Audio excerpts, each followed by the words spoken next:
Hi friends, welcome to my channel. So ఏపీఎంసెట్లో BiPC కౌన్సిలింగ్కి సంబంధించి బీ ఫార్మసీ అలానే ఫార్మడీకి సంబంధించి కౌన్సిలింగ్ కోసం చాలామంది వెయిట్ చేస్తున్నారు. సో కౌన్సిలింగ్కి సంబంధించి చాలామందికి ఉన్న భయం ఏంటంటే, సో పొరపాటున మళ్ళీ ఎంపీసీ వాళ్ళకి సంబంధించి థర్డ్ ఫేజ్ కౌన్సిలింగ్ స్టార్ట్ చేస్తే మా పరిస్థితి అని చెప్పి చాలామంది వెయిట్ చేస్తున్నారు. సో ఈ వీడియోలో ఎంపీసీ వాళ్ళకి సంబంధించి థర్డ్ ఫేజ్ ఉంటుందా లేదా, ఒకవేళ లేకుంటే మనకి ఫార్మసీకి సంబంధించి ఎప్పుడు స్టార్ట్ చేస్తారని చెప్పేసి ఇప్పుడు డీటెయిల్గా తెలుసుకుందాం. వీడియోలోకి వెళ్లే ముందు ఫార్మసీ కౌన్సిలింగ్కి సంబంధించి ప్రతి విషయం కూడా మీకు అప్డేట్ చేయడం జరుగుతుంది. అంటే కౌన్సిలింగ్కి సంబంధించి స్టార్టింగ్ నుంచి ఎండింగ్ వరకు మీకు ప్రతి విషయం కూడా మీకు టైం టు టైం అప్డేట్ చేయడం జరుగుతుంది. మీరు చేయాల్సిందంతా కూడా మన ఛానల్ సబ్స్క్రైబ్ చేసుకొని గంట సింబల్ ఆన్ చేసుకోండి. సో ఆన్ చేసుకుంటే మన ఛానల్లో ఏది అప్లోడ్ చేసినా మీకు అయితే వెంటనే నోటిఫికేషన్ రావడం జరుగుతుంది. కాబట్టి తప్పకుండా సబ్స్క్రైబ్ చేసుకోండి. ఇంకా మనం ఫార్మసీ కౌన్సిలింగ్కి సంబంధించి డీటెయిల్గా చూసుకుంటే, సో మీకు అందరికీ ఒక గుడ్ న్యూస్ ఏంటంటే, ఎంపీసీ స్ట్రీమ్కి సంబంధించి థర్డ్ ఫేజ్ కౌన్సిలింగ్ అయితే కండక్ట్ చేయడం లేదనమాట. ఎందుకంటే సెకండ్ ఫేజ్ కౌన్సిలింగ్ టైంలో మనకి అక్కడ పైన ఫైనల్ ఫేజ్ కౌన్సిలింగ్ చెప్పేసి ఇచ్చారనమాట. సో దానివల్ల ఎంపీసీకి సంబంధించి థర్డ్ ఫేజ్ కౌన్సిలింగ్ అయితే ఉండదు.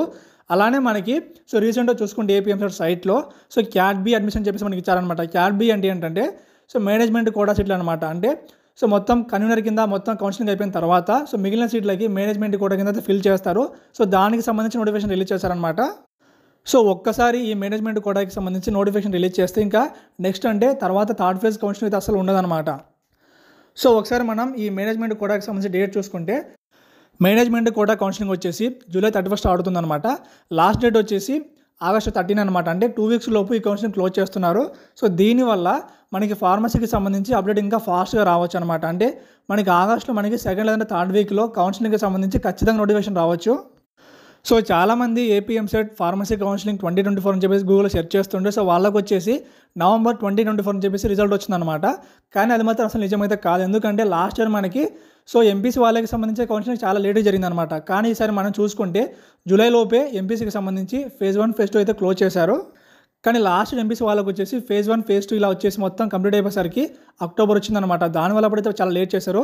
కానీ ఈ ఇయర్ మనకి జూలైలో వాళ్ళకి కంప్లీట్ చేశారు కాబట్టి మనకి ఫార్మసీకి సంబంధించి ఫాస్ట్గా నోటిఫికేషన్ రావచ్చు. సో అది మ్యాక్సిమం మనకి ఈ మధ్యలో ఉండొచ్చు అనమాట. కాబట్టి ఎవరైతే ఫార్మసీ కౌన్సిలింగ్ కోసం వెయిట్ చేస్తున్నారో మీరు అందరూ తెలిసింది ఏంటంటే, మీ డాక్యుమెంట్స్ అన్ని కూడా రెడీగా పెట్టుకోండి.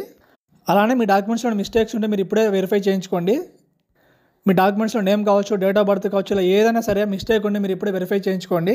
సో కౌన్సిలింగ్కి సంబంధించి నోటిఫికేషన్ రిలీజ్ చేసి మీకు ఫాస్ట్ అయితే అప్డేట్ చేయడం జరుగుతుంది. మీకు డీటెయిల్గా ఎక్స్ప్లెయిన్ కూడా చేయడం జరుగుతుంది. సో ఇది ఫ్రెండ్స్ ఏపీఎంసెట్లో బీ ఫార్మసీ అలానే ఫార్మడీకి సంబంధించి కౌన్సిలింగ్కి సంబంధించి అప్డేట్ అనమాట. సో వీటికి సంబంధించి మీకు డౌట్స్ ఉంటే కింద కామెంట్ చేయండి. ఇంకా మీకు వీడియో నచ్చితే లైక్ చేసి షేర్ చేసి సబ్స్క్రైబ్ చేయండి. Thank you.